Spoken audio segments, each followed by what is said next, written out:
One local community is back again with their annual fundraiser that brings in tens of thousands of dollars. Prairie, Idaho's QRU, Quick Response Unit, has some updates to their facility they've been working toward for years.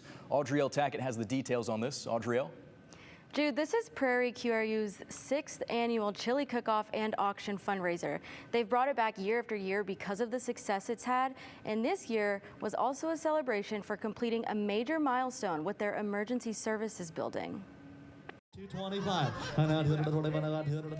the tiny town of Prairie, their Quick Response Unit's yearly October fundraiser brings Idahoans in from across the region. We have roughly 100 full-time residents, and this auction is really cool because we double and triple that often from year to year in attendance, so everyone in the community shows up. This is the QRU's biggest source of income for the year. We typically pull in anywhere from 20 to 50,000 depending on the year. Their most recent project completion was cause for celebration. This building is essentially storage for our vehicles. Because there is such little funding for this volunteer emergency medical service, this building that houses emergency vehicles took years of fundraising to complete. After year one, we were able to dig and pour the foundation and start framing the walls. Slowly building this facility piece by piece. To then put on the roofing and the siding and the different supports that we need. Before the build, the volunteers kept the emergency units at their own homes. Because this small crew of 13 volunteers responds to emergency dispatch 24/7.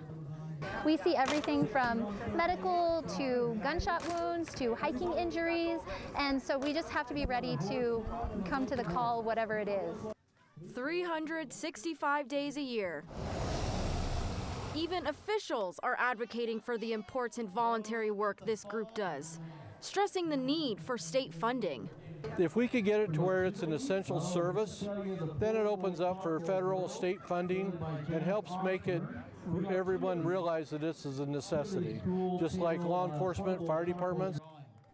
But nevertheless, the volunteers persevere to build up the area's emergency services in the meantime.